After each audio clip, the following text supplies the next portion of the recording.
I stared at the blank screen of my laptop, the cursor blinking mockingly in an empty document, as if daring me to type the words I'd been avoiding for years. The doorbell rang, sharp and insistent, pulling me from the haze of my unfinished thesis. When I opened the door, there he was, Alex, the internet technician, with his toolbox in hand and a crooked smile that hit me like a jolt of electricity, making my carefully constructed world tilt just a fraction. "Mr. Jordan Hayes? I'm here to set up your new fiber optic line," Alex said, his voice steady and professional, but his eyes lingered a second too long on mine. I nodded, stepping aside to let him in, my heart pounding for reasons I couldn't quite admit. As he worked in the living room, uncoiling cables and testing connections, I hovered nearby, pretending to organize books on the shelf while stealing glances at his focused expression, the way his muscles shifted under his company polo shirt. The installation took longer than expected, something about outdated wiring in my old Seattle apartment building. We started talking to fill the silence. "So, what do you do?" he asked, kneeling by the modem. "I'm a grad student at UW, studying sociology, focusing on family dynamics and social norms," I replied, leaning against the wall. It sounded so academic, so safe. He chuckled. "Sounds heavy. My family's all about tradition, big Italian Catholic crew back in Chicago. Moved here for a fresh start after, well, some stuff." His voice trailed off, and I caught a flicker of something vulnerable in his eyes. As the afternoon wore on, the conversation deepened. He shared how he'd left home at 18 after a fallout with his parents over his lifestyle choices.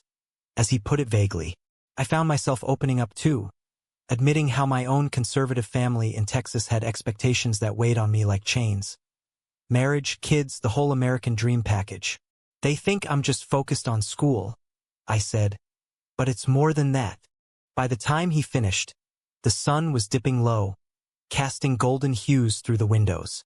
"All set," he announced, packing up, but neither of us moved. There was a charged pause, the air thick with unspoken words.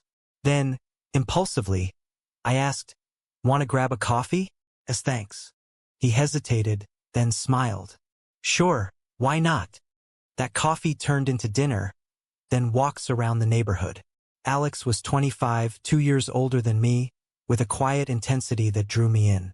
He worked odd jobs before landing this gig, dreaming of opening his own tech repair shop someday.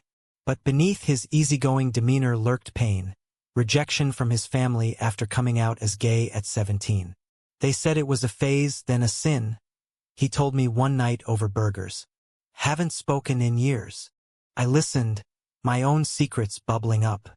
I'd known since high school that I was gay, but I'd buried it deep, dating girls to fit in, excelling in sports and academics to please my dad, a retired military man who preached discipline and tradition. My mom, a devout churchgoer, would pray for my right path. Coming out wasn't an option. It would destroy them, or so I thought. Weeks blurred into months. Alex and I grew closer, our meetings evolving from casual hangouts to something undeniable. Stolen moments in my apartment, hands brushing, conversations turning intimate. One evening, as rain pattered against the windows, he leaned in and kissed me. It was soft, tentative, then fervent, a release of everything I'd suppressed. For the first time, I felt seen, whole. But guilt gnawed at me. I hadn't told anyone about us, not even my closest friends. Alex pushed gently. "Jordan, this can't stay hidden forever. It's eating you up." "I know," I whispered. "But my family, they're coming for a visit next month. Dad's turning 60, wants to see how I'm settling in." He sighed, pulling me close. "You deserve to live your truth." The visit loomed like a storm cloud. My parents arrived on a crisp autumn day, my dad clapping me on the back with his usual gruff affection, Mom fussing over my sparse kitchen. We toured the campus, ate at local spots, but tension simmered beneath the surface. Dad kept dropping hints about finding a nice girl and building a legacy. One night, after they'd gone to bed in the guest room, my phone buzzed. "Alex, miss you. Can I come over?" I typed back, "Parents here." Bad idea. But he persisted. Just for a quick hello. I parked nearby. Against my better judgment, I agreed. He slipped in quietly, and we sat on the couch, whispering. The kiss happened naturally, a brief but passionate affirmation. That's when the door creaked open. Jordan? I heard voices. My dad's words cut off as he froze in the doorway, his face draining of color. Time stopped. Alex pulled away, eyes wide. I stammered, "Dad, it's not." But it was. The shock on his face twisted into something darker. Disbelief, then anger. What the hell is this? Mom appeared behind him, her hand flying to her mouth. The room erupted in chaos. Dad's voice boomed, accusations flying. Is this why you've been distant? Some pervert influencing you? Alex stood, defensive. Sir, it's not like that. We care about each other. Get out. Dad roared, advancing. Alex left hurriedly, casting me a pained look. The argument that followed was brutal. Dad paced, ranting about sin, family honor, how I'd betrayed them. Mom cried, begging me to pray it away. I tried to explain, voice shaking. This is who I am. I love him. Love. Dad sneered. This is confusion. We'll get you help. They left the next morning, the silence heavier than any words. I called Alex, but he didn't answer. Days turned into a week of radio silence. When he finally picked up, his voice was cold. Your dad called me a pervert, Jordan, and you just stood there. I was in shock. I protested. You could have defended us. Defended me. The call ended with him hanging up. I was alone, the apartment echoing with regret. My thesis mocked me from the screen. Ironic, writing about social norms while my life crumbled under them. The fallout hit like a tidal wave. My phone blew up with messages from relatives, uncles, aunts, cousins I'd barely spoken to in years. Word spread fast in our tight-knit Texas clan. Praying for you, one said. Disappointed. Another. Dad's email was a manifesto. Therapy recommendations, Bible verses, ultimatums about cutting off financial support if I didn't straighten out. I threw myself into school, but concentration eluded me. Lectures blurred. Friends noticed my distraction. One, Sarah, cornered me after class. What's going on, Jordan? You look like hell. I confessed in fragments, the weight lifting slightly as I spoke the truth aloud for the first time. I'm gay, and my family, they found out the hard way. She hugged me, supportive, but it didn't fill the void Alex left. I tried reaching out again, leaving voicemails. Please, let's talk. I miss you. Finally, he agreed to meet at a neutral spot, a park bench overlooking Puget Sound. The wind whipped around us as he sat, arms crossed. Why didn't you fight for us? I was scared, I admitted, tears stinging. My whole life, I've hidden to avoid this, but losing you, it's worse. He softened, but caution lingered. I get it. My coming out was a nightmare too. But I can't be your secret. We reconciled tentatively, agreeing to take it slow. No more hiding, but no rushing either. As winter set in, we rebuilt, sharing stories of past hurts. Alex opened up about his ex, a guy who'd cheated, leaving him distrustful. I thought you were different, he said. Meanwhile, pressure from home mounted. Mom called weekly, her voice laced with desperation. Your father is heartbroken. Come home for Christmas. We can talk. I wavered. Part of me yearned for reconciliation. Another feared the trap. Alex urged caution. Don't go if it'll break you. But I went, booking a flight to Dallas. The house felt smaller, charged with unspoken tension. Dinner was awkward, small talk skirting the elephant in the room. After Dad pulled me into his study. Son, this phase is not you. We found a counselor, faith-based. It'll help. It's not a phase, Dad. It's me. His face hardened. Then you're choosing this over family? The words hung heavy. I left early, citing schoolwork, but really fleeing the suffocation. Back in Seattle, Alex was waiting. How'd it go? Worse than expected. We held each other, finding solace in the midst of storm. But cracks appeared. Alex's job demanded long hours, and my studies consumed me. Jealousy crept in when he mentioned a coworker, Mike, who was cool and understanding. I brushed it off, but doubt festered. One night, after a fight over my reluctance to go public, posting a photo together online, he stormed out. "When will you commit fully?" I chased after, but he was gone. Alone again, I scrolled through social media, seeing happy couples, envying their freedom. My thesis progressed slowly, chapters on societal pressure mirroring my life. Then the betrayal. I ran into Mike at a coffee shop, tall, charming, with a knowing smile. "You're Jordan, right? Alex talks about you." "Oh? What does he say?" He hesitated. "Look, man, I don't want to stir trouble. But we've been hanging out. More than friends." The world spun. I confronted Alex that evening. "Is it true?" "With Mike." He looked guilty. "It was a mistake. I was lonely, frustrated with us." "Lonely?" "We were working through it. You were still half in the closet. I needed someone who wasn't ashamed." The argument escalated, words like daggers. "You betrayed me," I yelled. "And you betrayed yourself," he shot back. He left, slamming the door.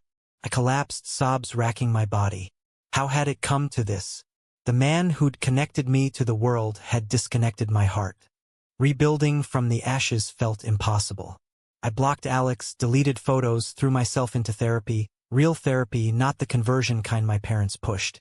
My counselor, Dr. Ellis, was a lifeline, helping unpack years of internalized shame. "Why do you think you hid for so long?" she asked. "Fear of loss. Family, friends, identity." "But hiding cost you too," she noted. It did. Grades slipped, but I clawed back, channeling pain into my thesis. Chapters on queer identity in conservative households flowed, raw and personal. Socially, I came out gradually. Sarah introduced me to an LGBTQ+ group on campus. Meetings were eye-opening, stories of triumph and tragedy mirroring mine. I made friends like Tim, an outspoken activist who pushed me to attend a Pride event. "Time to own it," he said. The event was overwhelming, colors, crowds, a sense of belonging I'd craved. But amid the joy, loneliness struck. I missed Alex, wondered if he'd moved on. Family ties frayed further. Dad stopped calling. Mom's messages were pleas. "Your father's health is declining. Stress, the doctor says." Guilt twisted like a knife. Was I responsible? I visited for Easter, hoping for bridge building. But arrival brought confrontation. "Dad, Freilier still stubborn. If you renounce this lifestyle, we can move forward." "I can't renounce who I am." "Then leave." Mom wept as I packed. "He's scared, Jordan. Of losing you, of what others think." "His fear is losing me," I said bitterly. Back home, a surprise awaited. A letter from Alex, handwritten. "I messed up. Mike was a rebound, nothing more. I regret it every day. Can we talk?" I tore it up, but doubt lingered. Weeks later, he showed up at my door, looking haggard. "Please hear me out." Against judgment, I let him in. He apologized profusely. "I was hurt, acted stupidly. But I love you, Jordan. Truly. Love." The word hung, tempting. "You cheated. How do I trust again?" "I'll earn it. Therapy, transparency, whatever it takes." We tried reconciliation, slow and cautious. Dates, talks, rebuilding trust brick by brick. But shadows loomed. My thesis defense approached, and with it, a decision: include personal anecdotes or keep it academic. I chose honesty, weaving in my story. The panel praised its depth, but word reached family through a cousin at UW. Dad's response: disownment email. "You're no son of mine." The blow landed hard. Alex comforted me, but tension brewed. He wanted commitment, moving in, going public. I hesitated, scarred by losses. Then the ultimate test. A family wedding, my sister's. Invitation came with a note. "Come alone. No compañeros." I agonized. Alex insisted. "If you go without me, it's choosing them over us." But she's my sister. Innocent in this. It's enabling their bigotry. The fight was fierce. You don't understand family bonds. Ido. Mine cut me off too. But I survived. He left angry. I attended the wedding solo. The event a facade of joy amid whispers. Dad ignored me. Mom hugged tightly. He'll come around. But doubts plagued me. Was this worth it? On the flight back, resolve hardened. I needed change. Returning to Seattle, I found Alex's things gone. A note. I can't wait forever. Goodbye. Devastation hit anew.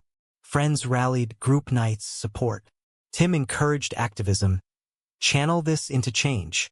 I joined protests, volunteered at shelters for queer youth. Purpose emerged from pain. My thesis published as a book chapter, sparking discussions. Months passed. I dated casually, but nothing stuck. Alex haunted thoughts, what-ifs, regrets. Then, a call from Mom. Your father's had a heart attack. Come home. I rushed to Texas, hospital sterile and foreboding.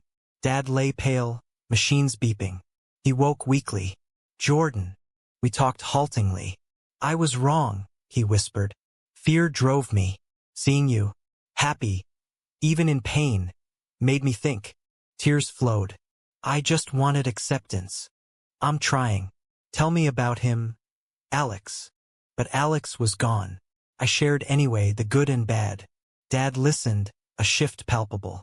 Recovery was slow, but visits brought mending. Mom confessed. We were scared of society, church. But losing you was worse. Back in Seattle, healing continued. I focused on career, lecturing gigs, advocacy work. Loneliness faded. Self-acceptance grew. Fate intervened at a conference. Alex was there, presenting on tech accessibility for marginalized communities. Our eyes met across the room. After we talked, you look good, he said. You too. Awkwardness gave way to honesty. I messed up, not fighting sooner. I did too, cheating, pushing. Forgiveness tentative, we reconnected as friends. Coffee led to dinners, old sparks reigniting. But caution ruled. A pivotal moment. My book's launch party. I invited family.